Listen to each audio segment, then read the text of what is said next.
Il me reste à accueillir Samuel Turcotte, qui, si je l'ai bien compris, va présenter un peu des résultats en lien avec cet important travail. Donc, Samuel Turcotte est ergothérapeute de formation, donc professeur adjoint à l'École des sciences de l'adaptation de l'Université Laval. Il est chercheur boursier de la stratégie canadienne de recherche axée sur le patient des instituts de la recherche en santé au Canada et mène donc des travaux de recherche au Centre interdisciplinaire de recherche en réadaptation et intégration sociale, le CIRIST, du CIUSS de la capitale, j'ai oublié un S, excusez-moi, de la capitale nationale du Québec. Je m'excuse. Et ses intérêts de recherche portent sur la promotion de la santé et le soutien de la participation sociale des personnes vieillissantes avec des incapacités de longue date. Il s'intéresse également à l'inclusion de la diversité sexuelle et de genre dans les services sociaux et de santé, ainsi qu'à la solidarité intergénérationnelle. Je vous laisse la parole pour une quarantaine de minutes. Bon, bonjour tout le monde. Merci d'être là et merci aussi de l'invitation à me présenter. Je suis vraiment content de venir vous parler en fait d'un des projets sur lesquels j'ai travaillé pendant mon doctorat au QGM de 2020 à 2023, que j'ai eu le privilège, vous l'aurez compris, de réaliser sous la supervision de Nathalie Bière et de Joanne Filiatro. Il y a de ces personnes qu'on croise dans nos parcours qui changent un peu les tangentes professionnelles. Et puis, Joanne et Nathalie en font partie. Donc, merci encore, Nathalie, pour le magnifique postdoc. Et puis, c'est ça, vous l'avez compris, je viens vous parler en fait de ce qu'on a fait, nous, dans l'équipe du volet mobilité, donc donner des exemples un petit peu plus concrets, justement, là, des différentes innovations sociales qu'on a travaillé avec les différents partenaires du quartier à développer. Donc, le plan de match pour ce matin, ce matin, je midi, le plan de match pour la présentation, je vais aborder l'importance de la mobilité comme déterminant de la santé des aînés. Ensuite, je vais vous présenter notre belle équipe là, du volet mobilité, nos partenaires et nos collaborateurs avec qui on a travaillé dans les dernières années. Et puis, je vais faire un survol, en fait, de 3 projets de recherche là, du volet mobilité. D'abord, le projet de brigade de la mobilité des aînés de Côte-des-Neiges. Ensuite, je vais vous présenter un projet qu'on appelle le projet de téléprévention des chutes en HLM, donc les habitations à loyer modique. Et puis, un projet aussi d'accompagnement des aînés ayant des troubles de mobilité. Donc, les 2 premiers projets sont des projets qui sont beaucoup plus aboutis, là, dans lesquels on a réussi, en fait, là, à tester en milieu réel là, les différentes innovations qu'on a développées. Et le 3e projet, le projet d'accompagnement, lui, est en cours en fait de démarrage depuis quelques mois, est un petit peu moins abouti, mais il visait aussi là, dans sa raison d'être en fait à aller chercher justement ces aînés du quartier qui sont plus difficiles à rejoindre, donc qui ont des problèmes de mobilité et puis qu'on voulait être capable de mobiliser dans nos méthodes participatives. Donc, l'isolement social, vous le savez, c'est un problème préoccupant chez les personnes aînées en raison des nombreuses souffrances négatives qui sont liées, mais aussi de sa prévalence élevée. En revanche, la participation sociale sur le fait de prendre part à des activités qui procurent des interactions avec d'autres membres de la communauté a un rôle social, un rôle crucial, pardon, à jouer sur la santé et le bien-être des aînés, puis c'est reconnu comme un déterminant clé d'un vieillissement réussi. En vieillissant, il y a plusieurs aînés qui voient leur participation sociale diminuer, qui se retrouvent isolés socialement, ce qui peut être lié à de nombreux facteurs, dont la mobilité. Donc, les aînés avec des problèmes de mobilité peuvent se retrouver davantage isolés. Et puis, la mobilité, ce que j'entends par là, en fait, c'est la capacité à se déplacer dans son environnement de manière autonome, tout en utilisant des aides techniques ou des moyens de transport. Et puis, quand je parle d'environnement, c'est tant le domicile que le voisinage, les régions, les voyages. Donc, c'est très global, la mobilité. Et puis, ce que les études nous disent, en fait, c'est qu'environ entre le tiers et la moitié des personnes âgées de 65 ans et plus présentent des problèmes de mobilité. Et puis, au Québec, en fait, là, 5 des hommes et 14 des femmes de 65 ans et plus ont besoin d'aide pour effectuer leur déplacement qui requiert un moyen de transport. Donc, quelques mots sur les facteurs qui influencent la mobilité des aînés. En fait, la mobilité, c'est un phénomène qui est multifactoriel. Donc, autant les facteurs physiques que psychosociaux peuvent soit influencer positivement ou négativement la mobilité des aînés. On peut penser aussi aux différents facteurs cognitifs, donc l'état mental, la mémoire, donc ça peut être des trajets pour se rendre à l'épicerie ou à être dans l'autobus, etc. Les facteurs socio-économiques, on se dit que les aînés avec un plus faible revenu, des conditions socio-économiques plus difficiles peuvent avoir davantage de problèmes de mobilité. Et puis également les facteurs environnementaux qui ont un impact important sur la mobilité des aînés. Et pour ce qui est des facteurs environnementaux, en fait, là, je me suis j'ai un petit peu aussi mise en page quand on a transféré la présentation. On a un étudiant, en fait, Robin Béret, qui, à l'été 2020, a fait une étude qualitative exploratoire, en fait, sur les facteurs qui soutiennent et entravent la mobilité des aînés dans le quartier de Côte-des-Neiges. Donc, c'est auprès d'une dizaine d'aînés du quartier. Et puis, qu'est-ce qu'on apprenait, en fait, de cette étude-là, essentiellement, c'est qu'au niveau des facteurs qui facilitent la mobilité, il y a la proximité des ressources et des infrastructures de loisirs qui sont un facteur facilitant, la disponibilité du transport public, aussi l'aspect de se sentir en sécurité dans le quartier, la convivialité de l'environnement de marche, donc le fait de trouver le parc joli, l'environnement plaisant en fait là, au niveau du regard, et puis avoir du soutien social. Au niveau des obstacles environnementaux rapportés par les aînés dans le quartier, il y avait les incivilités ou les comportements non courtois des autres usagers. En fait, on peut penser notamment aux cyclistes, peut-être sur le trottoir. L'inaccessibilité, évidemment, des lieux publics, là, donc les considérations de limitation au niveau de l'accessibilité universelle. La perception de manque de sécurité dans le quartier, donc une chose de son contraire. Quand c'est sécuritaire, c'est facilitant, mais quand c'est sécurité, on a moins le goût de sortir, c'est bien logique. Les défauts dans l'aménagement urbain, la perte des repères habituels en raison de travaux de voirie ou de réaménagement. Donc, il faut prendre des détours, donc on perd certains repères en fait aussi quand on se déplace dans le quartier. Et puis, les conditions météorologiques défavorables. Évidemment, pour penser à l'accessibilité. Donc, avec tous ces éléments-là en tête, en fait, avec cette superbe équipe-là, qui est composée en fait de Joanne Filiatro et de Jacqueline Pousseau à la tête comme chercheuse principale. On a aussi travaillé avec Roxane de qui est actuellement aussi psychothérapeute et doctorante, qui a fait sa maîtrise aussi dans le projet de quartier 20, qui maintenant fait son doctorat, sous la présidence de Nathalie et Joanne, qui était aussi coordonnatrice du volet mobilité avec moi pendant mon postdoc. Et puis, on avait Chanel Bourgeois-Racine, comme professionnelle de recherche, qui est à l'issue de la sociologie. Donc, avec toute cette belle équipe-là, on a travaillé avec nos collaborateurs à partir des projets, à réfléchir en fait sur quoi on pouvait travailler. Puis, ben, il n'y avait pas juste l'équipe de pilotage aussi, on avait énormément d'étudiants gradués, de stagiaires d'été, de finissants aussi à la méthode en ergothérapie qui ont fait leur projet d'intégration avec nous et qui par la suite ont fait des stages de recherche et qui même une fois qu'ils ont intégré le milieu clinique comme professionnel de la santé, gardent souvent 1 à 2 journées semaine à temps partiel comme professionnel de recherche dans le laboratoire de jour. Donc, on a eu beaucoup d'aide et on a été privilégiés. Je peux tomber dans le concret. Au niveau de 3 projets. Le premier projet, le projet de brigade de la mobilité des aînés. L'objectif, en fait, c'était, avant de se rendre à la brigade, là, je suis un petit peu vendu le punch, parce que la brigade, c'était le on a abouti à de co-design. Là, je peux vous expliquer d'où c'est. Donc, c'est de co-développer, d'implanter et d'évaluer une innovation visant à soutenir la mobilité des aînés dans le quartier Côte-des-Neiges. Donc, on avait l'équipe de recherche aussi avec d'autres professionnels de recherche chez nous de main, des experts conseils que Nathalie a nommé tout à l'heure au niveau de la maison d'innovation et du studio Meilleur Monde. Et puis, on avait aussi des aînés, en fait, là, du quartier Côte-des-Neiges. Donc, c'est grâce à cette belle équipe-là que vous voyez en bas à gauche là, que la brigade de la mobilité des aînés a vu le jour. Donc, depuis 2019, on travaille avec ces personnes à faire le co-design de ces solutions innovantes-là. Puis au centre de la photo, nous aussi, nos démarches, on peut voir en fait nos 4 partenaires avec qui on a travaillé depuis le tout début, donc M. Lafrance, Mme Mané, M. Legault et M. Rochette. Puis sur cette photo-là, ben, on se souvient à pleine dent, même si ça n'avait pas en dessous de nos masques, parce qu'on travaille ici depuis déjà 1 an, mais en mode virtuel, et puis c'est la première fois qu'on se voyait en personne.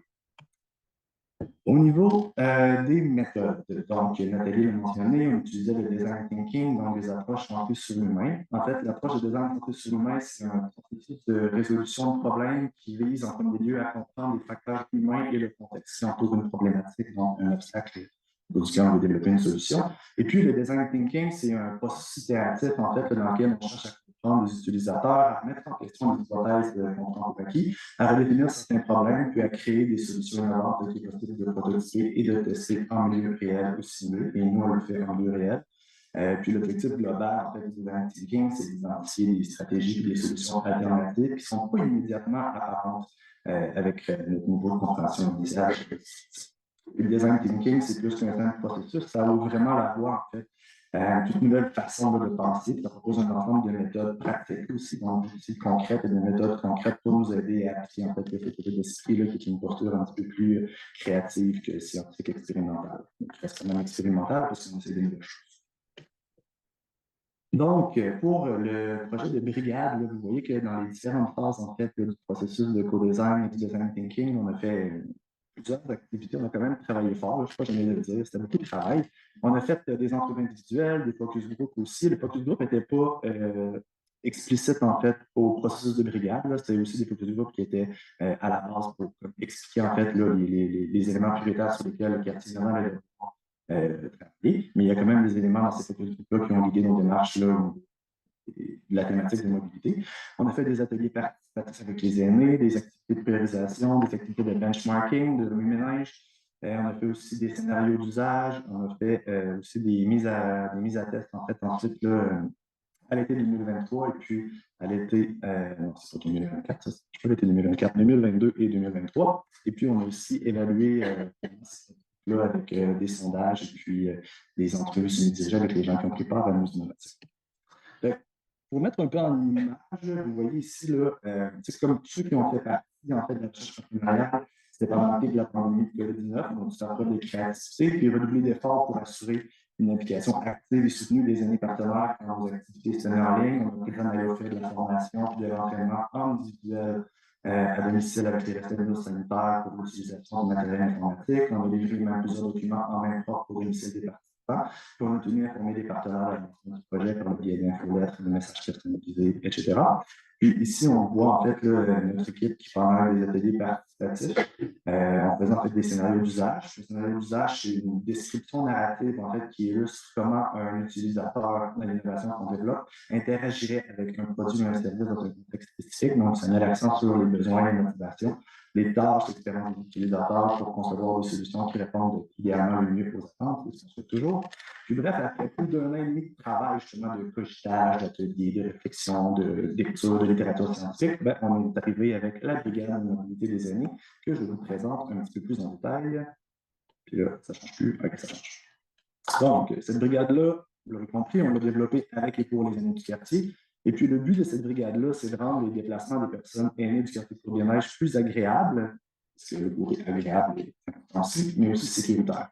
La logique derrière tout ça, c'est assez simple. En fait, c'est que la science nous a appris que les aînés les plus mobiles, c'est aussi ceux qui sont le moins susceptibles de la solitude, donc ça favorise un vieillissement épanoui et en santé. Et puis, vous voyez sur les photos qui sont derrière moi, plusieurs personnes avec un dossard bleu. Eh bien, les gens qui portent ce dossard bleu, en fait, ce sont les membres de cette brigade-là de la mobilité. Donc, on a des aînés du quartier comme Mme Manning, M. Rochette, les partenaires du milieu communautaire comme le Centre de bénévolat de Côte-des-Neiges et puis SAPAD. On a aussi des partenaires du milieu des affaires et puis évidemment des chercheurs, des postdocs, des étudiants, des stagiaires de recherche du UGM et de l'Université de Montréal.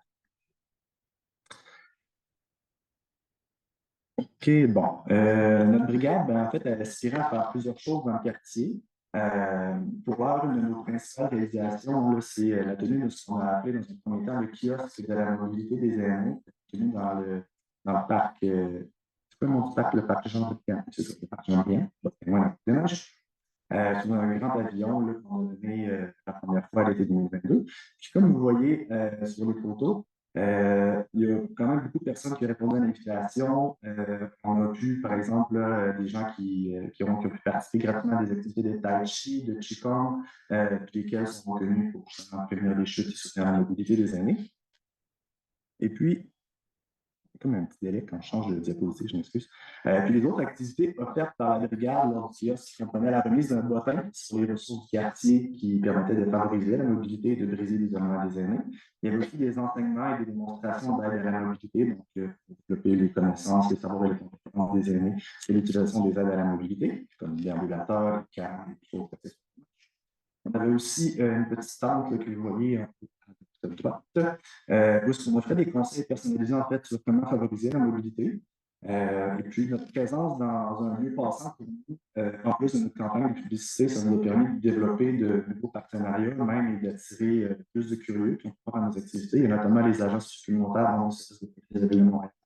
Et on participé à la deuxième édition de notre kiosque qu'on a par la suite appelé la mobilité, parce que ça fait une toute autre envergure, je vous en parle en quelques secondes.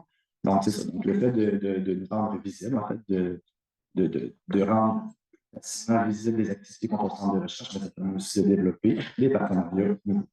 Et puis, les participants, en fait, là, ont aussi complété les grilles d'observation, des sondages d'investigation. Puis, à partir de ça, comme je disais, on a développé une deuxième itération de notre kiosque qu'on a appelé la foire de la mobilité des élus.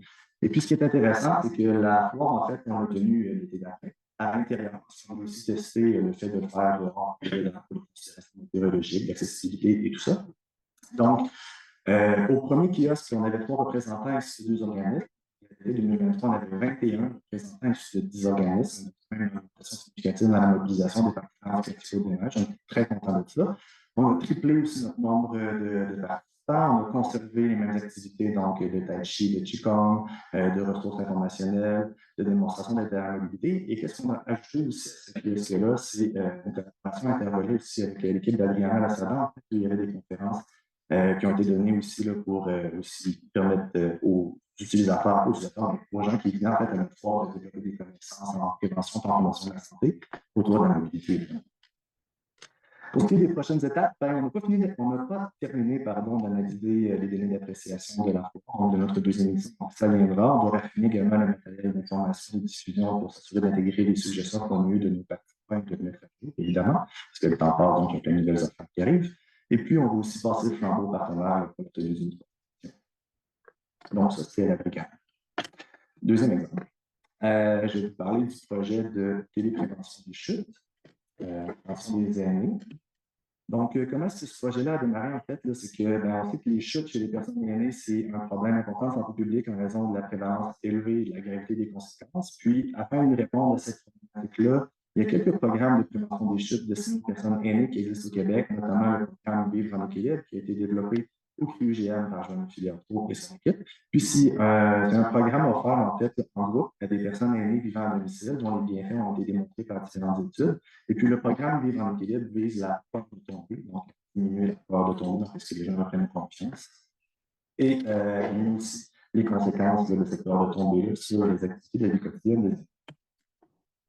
Sans surprise, le confinement et les mesures sanitaires ont bouleversé l'ordre de service de chute. Donc, c'est ce contexte-là qui a généré en fait le besoin d'adapter rapidement le programme de prévention des chutes pour l'offrir en mode virtuel.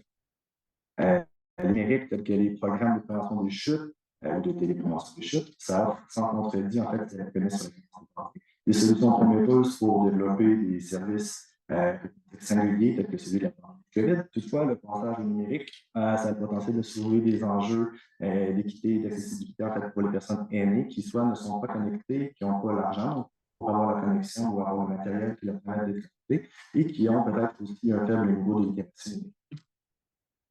Donc, avec ça en tête, on a fait un projet dont l'objectif était de co-développer et de tester une adaptation en ligne du programme de prévention des chutes de Vivre en équilibre avec la population aînée vivant à HLM et des partenaires clés de la communauté. Au niveau des collaborateurs, c'est un projet de recherche qui a été réalisé en collaboration avec de nombreuses personnes, dont des chercheurs, des cliniciens de l'UGM, des professionnels de recherche et évidemment des partenaires, dont plusieurs amis qui nous ont aidés en fait là, à être nos communs, si je veux dire, là, pendant les 5 méthodes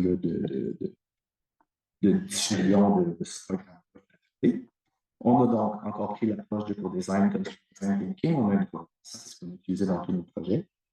Donc, les activités réalisées, on a fait une revue rapide des écrits scientifiques sur les bonnes pratiques en matière de téléprévention auprès des aînés. On a fait aussi un atelier de benchmarking qui porte sur l'adaptation numérique des programmes de santé avec un ergothérapeute et 2 physiothérapeutes de l'UGM qui, pendant la pandémie, avaient justement eu à adapter en fait leurs services pour les rendre accessibles en ligne.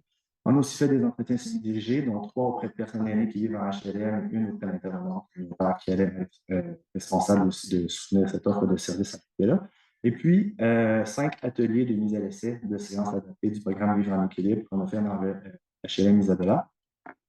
Donc, ça comprenait en fait le fait de vivre une séance. Donc, ces aînés-là n'avaient pas le programme au complet, mais ils vivaient différentes séances selon différentes modalités, donc complètement en ligne, hybride, avec une animation par du moins intergénérationnelle, par juste un aîné ou juste un étudiant. Donc, on a essayé différents éléments pour voir qu'est-ce qui plaisait plus, qu'est-ce qui fonctionnait le mieux. Donc, les constats de la démarche de co-design, les différentes activités, en fait, ça révèle qu'une adaptation, on révèle qu'une adaptation numérique du programme Vivre en équilibre est une solution pertinente selon les aînés à qui on a parlé pour répondre aux besoins des personnes en HLM dans Côte-des-Neiges. Et puis, les aînés ont rapporté un fort intérêt envers un programme de prévention des chutes, mais ils ont aussi mentionné l'importance que le programme soit offert en mode hybride pour permettre en fait, une de socialisation. Parce que sinon, il n'y aurait pas eu un motivation à s'engager dans et cet élément-là d'importance de socialisation a été soulevé autant par les aînés en fait, des HLM que par le potentiel du programme qu'il nous fallait absolument considérer.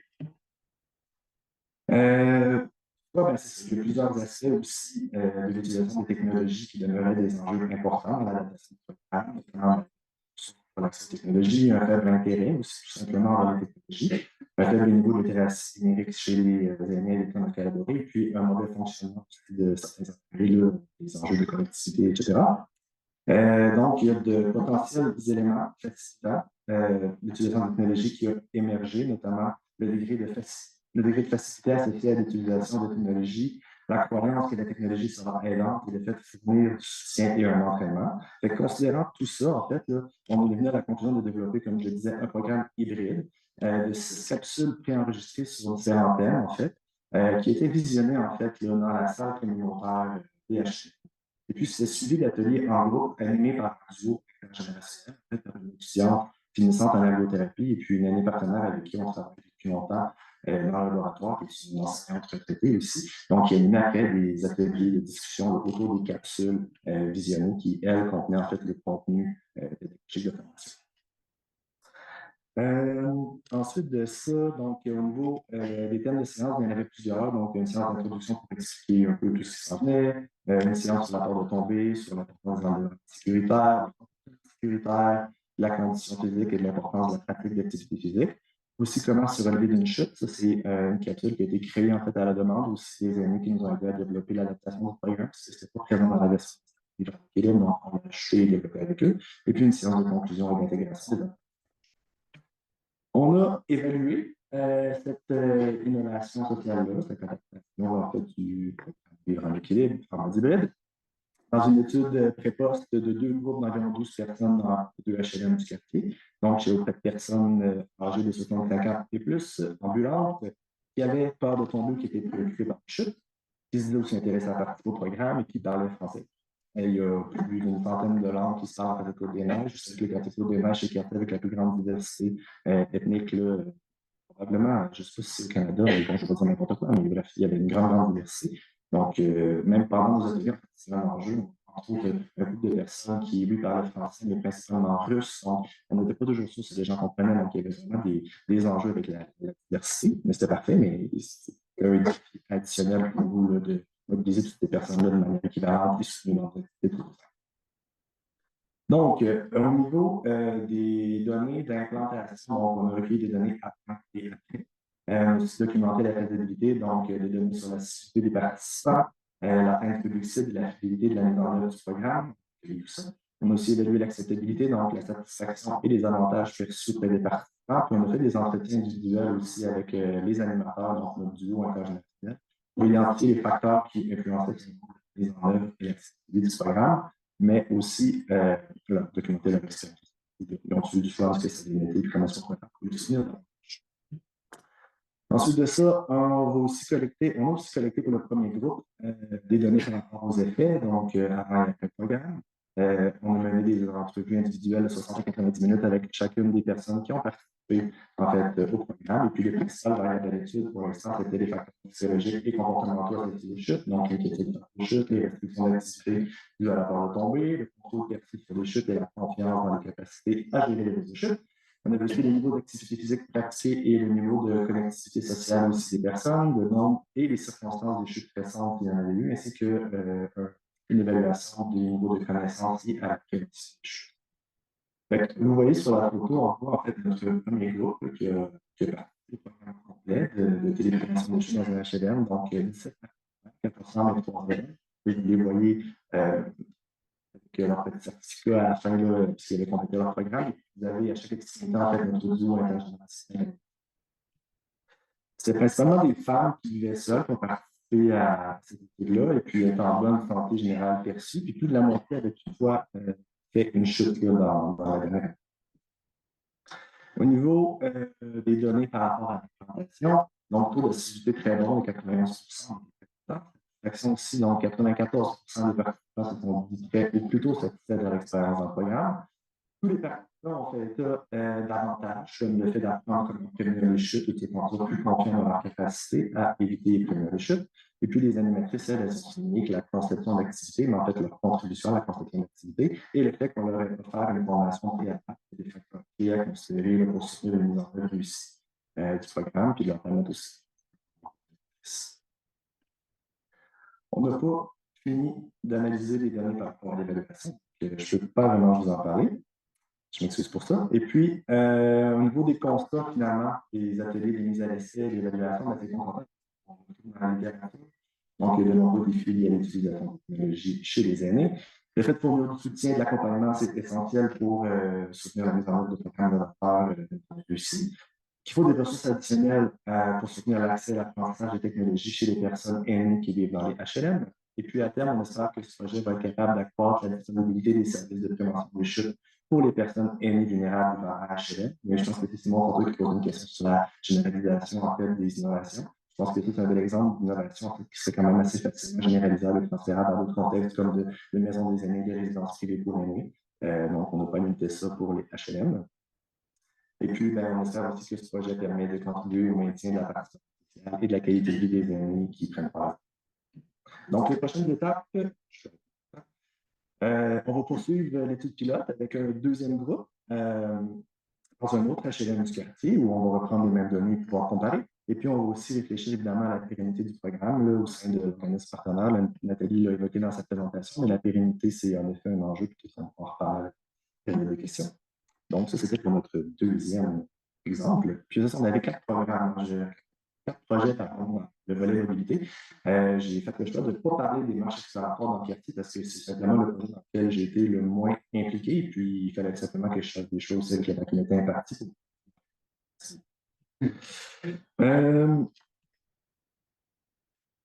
OK, donc, troisième projet, donc celui en fait qui est en cours là, de développement. On va encore tout à fait décider exactement là, quels seraient les paramètres de l'innovation développée. C'est un projet en fait qui est favorisé la partie sociale des aînés qui présentent des problèmes de mobilité. Donc, c'est un projet qui est fait en partenariat qui vise le co-développement d'un service innovant offert en contexte communautaire. En fait, dans le quartier des Neiges, il y a plusieurs types de transports, évidemment, le modèle qui se respecte, le transport collectif, du transport adapté aussi qui sont réservés aux personnes handicapées ou à mobilité réduite, des services de transport avec accompagnement bénévole ou payant pour les personnes qui ont besoin d'être accompagnées. Il y a aussi des transporteurs privés qui incluent des services de taxi, d'autres types de transporteurs privés qui sont pas financés par l'État. Toutefois, il existe des besoins qui sont non contrôlés dans les services, surtout pour les personnes aînées qui sont semi ou non autonomes. Puis la raison de ces services en fait, c'est que certains aînés ont besoin d'un accompagnement, ce que n'offrent pas les services. Il y a un manque de ressources humaines et financières afin d'offrir des déplacements autres que ceux au rendez-vous médicaux dans le cas de transport. Donc, quand c'est pour déplacer ou aller voir des amis, c'est difficile, voire impossible de trouver le réseau. Il y a une méconnaissance aussi de la part des aînés et des proches aidants et de la population générale des différents services de transport qui existent. Les moyens financiers qui sont souvent limités aussi chez les aînés qui ne peuvent pas toujours se payer un service de transport, même si c'est dernier des frais de. Et puis, il y a une absence de services en dehors des heures courtes. Puis aussi, comme vous savez, beaucoup de flexibilité là, pour laisser place en fait, à l'impulsivité de l'heure. Je vais montrer cet après-midi et tout ça.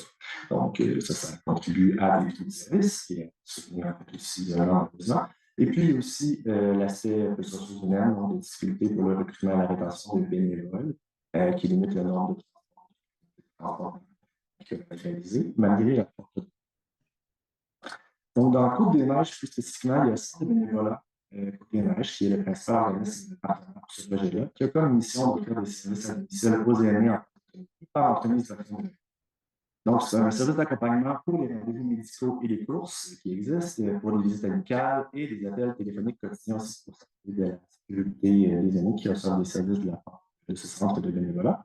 Et puis, ce partenariat reflétait répéter, mais nous partageaient en fait qu'il y avait un trou dans leur offre de service, que les aînés qui ont des problèmes de mobilité importants, ils ont peu ou pas de possibilité de sortir de leur domicile et de s'engager dans des activités leur permettant de maintenir leur participation sociale, et que aussi, les bénévoles n'étaient pas nécessairement formés adéquatement aussi pour soutenir les aînés qui avaient des problèmes de mobilité plus sévères. Donc, on s'est dit, pourquoi pas, il faut développer un nouveau service d'accompagnement qui vise à favoriser la participation des aînés qui ont plus spécifiquement des problèmes de mobilité plus importants. Donc, ce projet-là, plus spécifiquement, visait à comprendre les besoins des aînés. Et je ne sais pas pourquoi je parle de passé, il est en cours le projet. À comprendre les besoins des aînés ayant des problèmes de mobilité en matière de services qui favorisent leur mobilité à leur J'ai exploré les pratiques communautaires existantes au Québec et ailleurs dans le monde aussi, qui peuvent être inspirantes, qui visent en fait des finalités similaires, et de co-concevoir les questions sensorielles pour le type de l'attention des personnes avec des limitations au niveau de la mobilité. Donc, c'est une recherche participative, puis là, je n'ai pas bien précisé, mais tu sais, en cohérence avec ce que Nathalie disait, c'est une recherche action design aussi qu'on a ce projet-là du volet mobilité. Pas ce projet, mais le projet, parce qu'on a plusieurs projets. Puis, c'est une démarche collaborative qui implique l'organisme partenaire, des membres de l'équipe de recherche, des représentants de d'autres organismes communautaires de la les organisateurs communautaires du réseau de la santé, des bénévoles et des aînés qui ont des problèmes de mobilité. Donc, on a encore la même méthode, finalement, de design thinking dans les définitions, d'idéation, de stage et de tests en conditions réelles.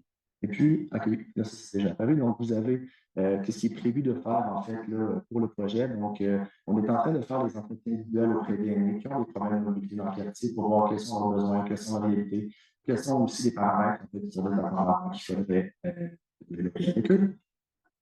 On va faire ensuite un atelier participatif, puis une revue rapide des équipes aussi sur les bonnes pratiques en matière d'accompagnement qui est en cours.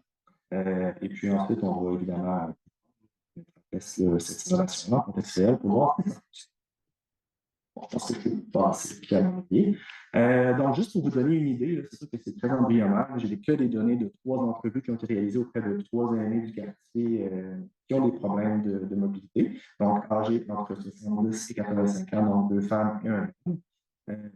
Qui ont des milieux de vie aussi différents, donc locataires, propriétaires et HLM, qui s'intéressent à la diversité aussi entre les milieux de vie, qui ont des santé perçues de moyenne à bonne, et puis qui ont en fait une diversité en fait, de conditions là, qui expliquent en fait leur limitation au niveau de la mobilité.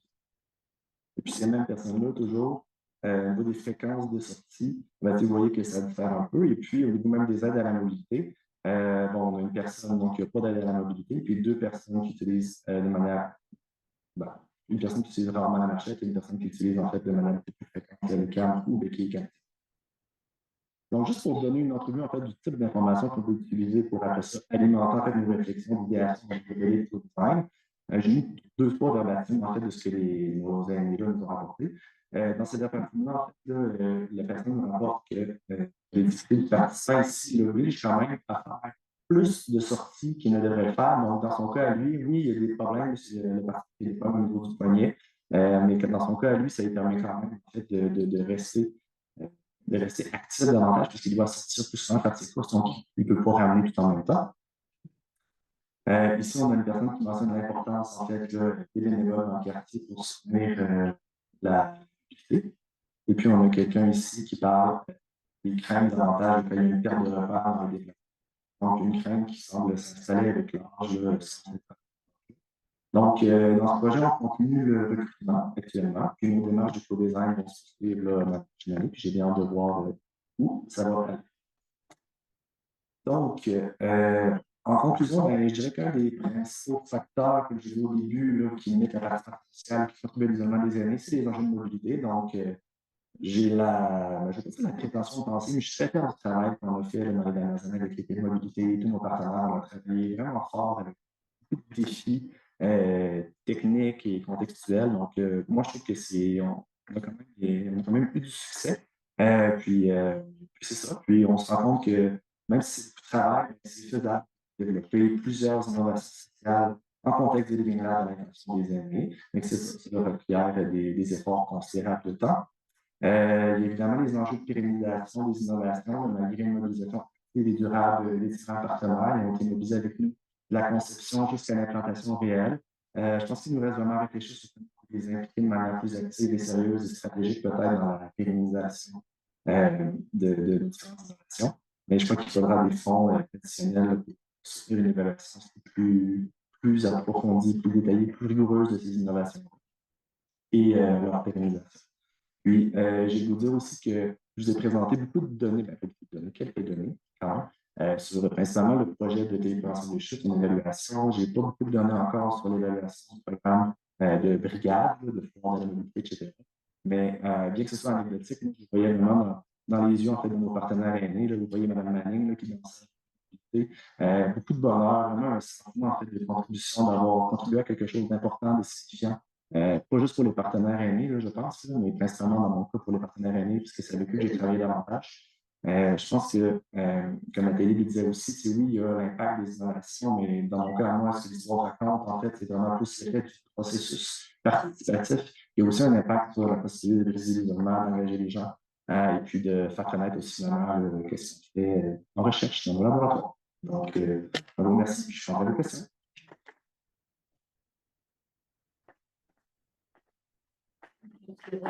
Exposer cette belle conclusion. Et voilà, on a quelques minutes pour les questions.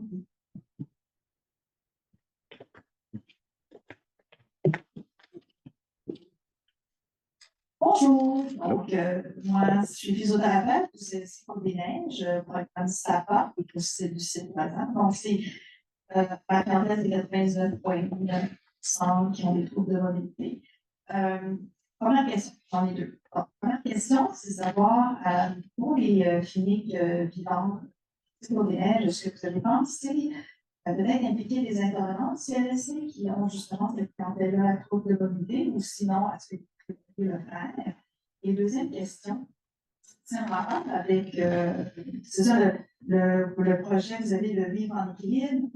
Nous, au CLSC, souvent, ce qu'on sait, c'est qu'on y a le programme pied, c'est fondamental, puis il y en a dans le quartier des Neiges également qui est de lui. Évidemment, c'est une clientèle qui quand même un minimum de mobilité parce qu'ils vont se rendre dans le centre communautaire pour avoir ce programme-là qui, je pense, de 8 à 12 semaines également. Donc, je ne sais pas si ça ressemble à votre projet de vivre en équilibre. Donc, pour ça, encore une fois, est-ce que penser avoir une implication avec des intervenants du CLC pour avoir évidemment un plus grand bassin de la cliente? Mais je pense que pour la première question sur l'implication intervenante du CLSC, le projet d'accompagnement pour les personnes des troubles de mobilité, c'est une excellente idée. Ça m'intéresse, je peux prendre vos coordonnées, partager à l'équipe, puis on peut continuer avec grand plaisir. Pour la deuxième question, je ne connais pas assez le programme pied pour le comparer avec le programme Vivre en équilibre. Le programme Vivre en équilibre.